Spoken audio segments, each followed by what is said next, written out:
Ok, chers amis, nous revoilà pour la partie numéro 3.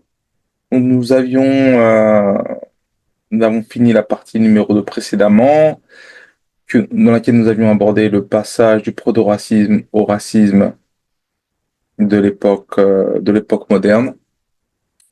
Donc maintenant, on va aborder le passage au racisme pseudo-scientifique et aux théories raciales contemporaines. Et je vous expliquerai en fait quelle est cette transition qui s'exerce entre entre le racisme idéologique, structurel et institutionnel qui se met en place durant la période de l'époque moderne. Donc on voit un racisme beaucoup plus structurel et idéologique qui permet de justifier, je veux dire, l'esclavage. Et également, on va passer donc au code noir. Donc on a pu voir que on a vu cette transformation progressive du racisme dans un cadre plus systémique vivant à influencer la société et à permettre l'esclavage des individus non chrétiens. Ok. Donc non chrétiens, ça veut dire essentiellement noirs, mais il y a aussi les Sud-Américains, il y a aussi d'autres régions dans lesquelles l'esclavage s'est appliqué, mais principalement on parle du commerce triangulaire. Sur les fondations établies, donc maintenant, en fait, sur les fondations établies par les systèmes coloniaux, comme le Code noir, on a pu voir dans la partie de le Code noir, quoi, c'est un système institutionnel qui permet de donner un cadre dans les colonies par rapport au traitement des esclaves et la manière dont on va gérer les esclaves. On va maintenant observer une tendance beaucoup plus inquiétante. Okay. C'est l'émergence du racisme scientifique au XIXe siècle. Alors, quand je dis scientifique, c'est pseudo-scientifique. Okay. Donc, on fait une avance rapide. On fait une avance rapide vers le XIXe siècle. Où là, on voit là, maintenant, on est dans l'époque contemporaine. On n'est plus dans l'époque moderne, dans l'époque contemporaine, notre époque à nous. Parce qu'en fait, on estime que l'émergence de nouvelles technologies, d'un changement de cycle technologique, d'un changement de cycle, on va dire, philosophique, nous amène dans l'époque contemporaine. Ok. Donc, à partir de la Révolution française ou la Révolution américaine, selon là où on se place. Ok. Donc, on voit cette émergence d'un racisme scientifique. Si on regarde vraiment, on entre dans une période où il y a une pseudo-science qui est utilisée pour légitimer les hiérarchies raciales et justifier la discrimination au moyen de prétendues recherches biologiques et anthropologiques qui sont soi-disant objectives, mais qui sont de nature de l'époque moderne et qui arrivent très spécifiquement au 19e siècle. Alors pourquoi? Je vais expliquer pourquoi rapidement avant d'expliquer c'est quoi ces théories pseudo-scientifiques. Le commerce triangulaire, donc le marché des esclaves qui rapportait énormément d'argent, comme on a pu voir, on parle de vingtaines de trillions qui ont été générés durant la période du commerce triangulaire, y compris dont l'esclavage était une grande partie. Donc on a pu voir que ce marché-là est en train de se tarir. Il est en train de mourir. Pourquoi? Parce que les sociétés modernes considèrent que c'est vraiment inhumain, que ça ne peut pas continuer. On ne peut pas continuer à traiter des êtres humains comme nous d'une manière aussi inhumaine. Donc la déshumanisation devient non possible. Donc maintenant, on va faire évoluer cette notion-là, cette évolution du racisme doit évoluer pour montrer naturellement que il y a une supériorité. Cette supériorité, nous devons la démontrer sur des éléments scientifiques pour justifier le, de pouvoir imposer la civilisation aux autres. Mais imposer la civilisation aux autres, ça veut dire maintenant on ne va plus prendre des individus chez eux, non, on va venir chez eux et prendre leurs ressources, et prendre toutes leurs ressources. Okay. Donc maintenant, ce que l'on voit, c'est l'application de la théorie de l'évolution de Charles Darwin, qui est extrêmement connue, qui est une théorie qui s'applique à la société humaine et qui simplement va être dévoyée pour renforcer le sectarisme, le colonialisme et la discrimination. Parce que naturellement, on veut aller chez les gens, on veut prendre leurs ressources. On ne veut pas. naturellement que les traiter de manière équivalente. Donc, nous sommes différents. Nous allons montrer que nous sommes différents, qu'on peut aller chez eux, prendre tout ce qu'ils ont, mais on peut tout de même les discriminer parce ils nous sont inférieurs. Donc, on voit cette approche qui s'appelle le darwinisme social, qui a été développé en raison de la manipulation de fausses idées sur les théories de Darwin. Okay, donc on prend les théories de Darwin, on les manipule pour en faire un petit peu, pour en faire une nouvelle idéologie. Cette nouvelle idéologie est utilisée pour justifier les inégalités sociales les plus flagrantes, en présentant la domination de certains groupes comme un processus naturel et inévitable. Bon, ça veut dire que on est tellement supérieur qu'on se doit de faire ce qu'il faut pour amener la civilisation chez les barbares. Donc, cette notion qui existait dans le proto-racisme, la différenciation qu'il y avait entre le, la civilisation et le barbarisme, reprend le dessus. On est totalement dans l'utilisation du même procédé de raisonnement qui existait lors de l'Antiquité. Sauf que l'Antiquité, il n'y avait pas de différenciation biologique. Là, on essaie de démontrer qu'il y a une véritable différence, à la fois biologique et anthropologique, comme je le disais précédemment. Donc, on essaie de manipuler l'idée, mais pas uniquement dans un cercle fermé. C'est de manipuler la société pour utiliser une propagande, pour justifier le colonialisme et tous les travers qui vont suivre. Ok.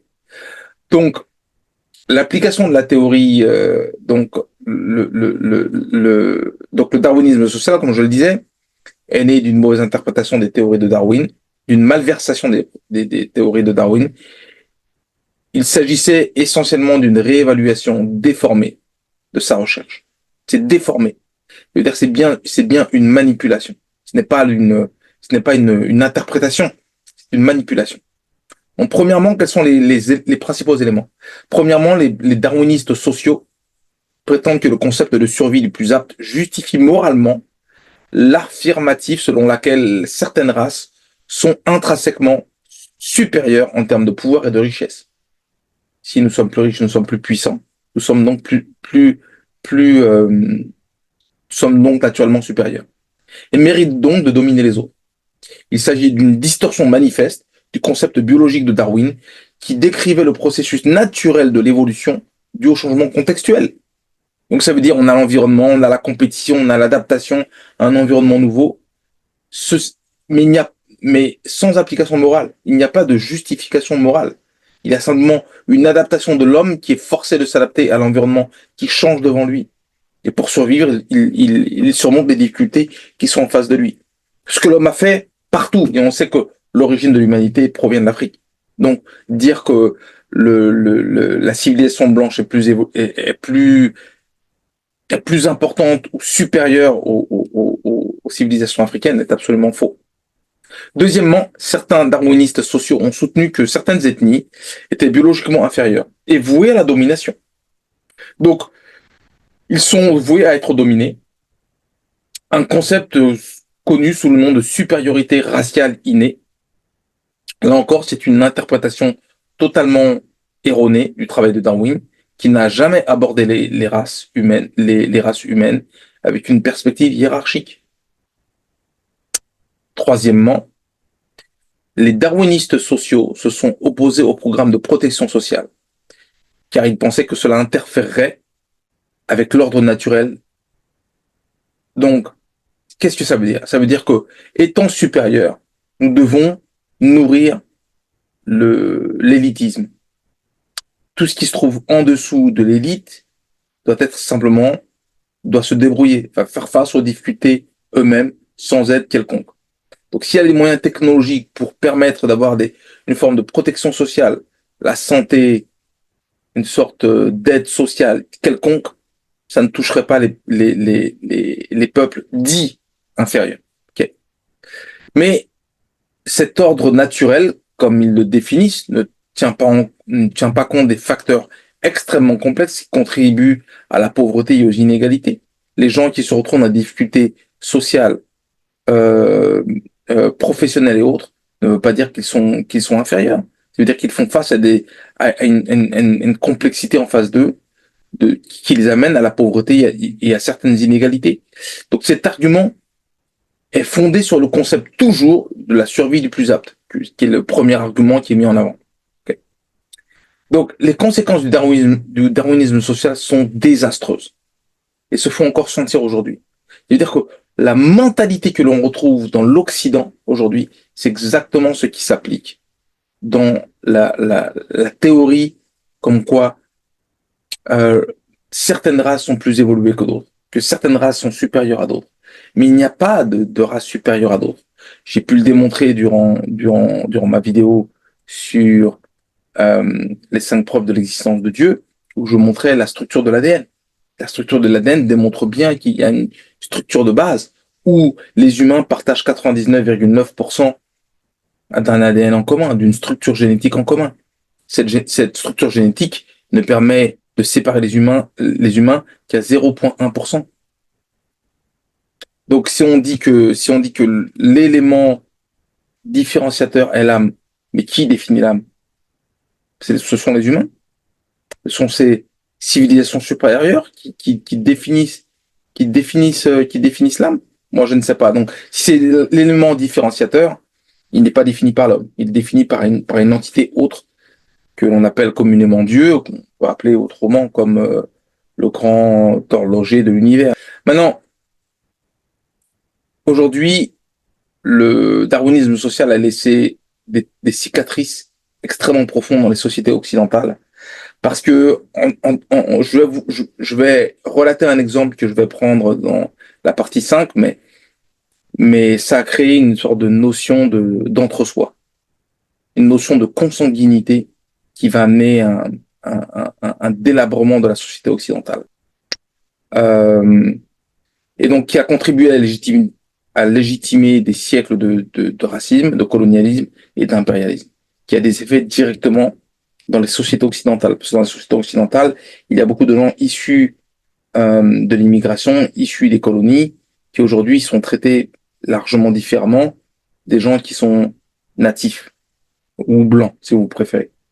Donc les peuples issus des colonies de l'immigration sont particulièrement touchés par cette idéologie naturellement qui a servi à justifier leur exploitation et leur oppression. Le darwinisme social, en déformant les théories de Darwin, a ainsi fourni une justification pseudo-scientifique à des idéologies racistes et impérialistes. Ces conséquences désastreuses laissent toujours des traces dans l'histoire de l'humanité. Pour moi, cette période qui est une période courte, hein, enfin finalement quand on regarde l'Antiquité jusqu'à maintenant, quand on regarde l'histoire de la Terre, c'est 5, 4, 5 milliards d'années. On est sur une période la période qu'on a relatée de l'Antiquité, au Moyen Âge, l'époque moderne, l'époque contemporaine, on est sur 1500 ans. Donc c'est pas grand chose, 1500 ans, 2000 ans, mais c'est pas grand chose réellement. Mais ça représente quand même une partie très sombre de l'humanité. Pour moi, c'est ce qui maintient l'humanité en arrière. Au lieu que l'humanité se voit comme une confrérie, comme une communauté globale, on se voit toujours avec une différenciation de race, ce qui prouve que l'être humain aujourd'hui est extrêmement limité psychologiquement et philosophiquement dans sa notion à comprendre qui il est et comment il peut évoluer en tant que société et communauté. Aujourd'hui, on ne travaille pas pour le bien commun, on travaille pour un bien extrêmement restrictif de race, de groupe ethnique, ce qui n'a absolument aucun sens. Quand on considère qu'une personne qui est en Australie peut donner du sang à une personne qui est en Norvège, et que ils peuvent même quelqu'un qui vit à Hong Kong aujourd'hui peut sauver quelqu'un qui se trouve en Finlande, ce qui prouve bien que la race humaine est une communauté. On voit cette lutte je veux dire incessante qui se passe euh, en Israël entre les Israélites et les Gazaouis. C'est absolument innommable. Moi, ça me fend le cœur de voir ça. Ça me fend le cœur de voir ça. Donc, voilà, cette perversion de la science ouvrira la voie à quelque chose d'extrêmement sombre qui va s'appeler l'eugénisme, qui va ramener un peu plus de noirceur dans tout ça. C'est ce que nous verrons dans la partie 4. Un mouvement, l'eugénisme est un mouvement qui visait à améliorer la race humaine en contrôlant la reproduction, en s'appuyant sur les mêmes idées fausses de la hiérarchie des races. Les eugénistes ont prôné des politiques de stérilisation forcée qu'on a pu voir en Amérique du Nord, qu'on a pu voir en Europe, qu'on a pu voir à différents endroits, de ségrégation raciale qui va donner le pli à ce qui va se passer dans la ségrégation raciale aux États-Unis, à l'apartheid en Afrique du Sud, et qu'on a pu voir de manière un petit peu cachée en France, dont je vais parler dans la partie numéro 5. Okay. Et dans les cas les plus extrêmes, on parle de génocide. Alors là, c'est le pire du pire. C'est qu'on met dans la tête qu'une ethnie à une autre, on est supérieur, ce qui va amener à l'Allemagne nazie, qui va s'appuyer fortement sur l'eugénisme et qui va utiliser ces raisons-là pour faire le génocide juif qu'on appelle l'Holocauste, et qui est aussi une trace indélébile sur l'histoire de l'humanité. Et pour moi, bon, voilà, on est sur une partie extrêmement sombre de l'histoire, et ce qui prouve la petitesse de la race humaine actuellement, pour moi, c'est ça. Donc, dans la partie suivante, on regardera les liens étroits entre le darwinisme social et l'eugénisme, et nous analyserons les conséquences de ce mouvement sur les sociétés occidentales du XXe siècle, dont je donnerai un exemple dans la partie numéro 5, avant de donner ma conclusion à la partie numéro 6. Merci beaucoup.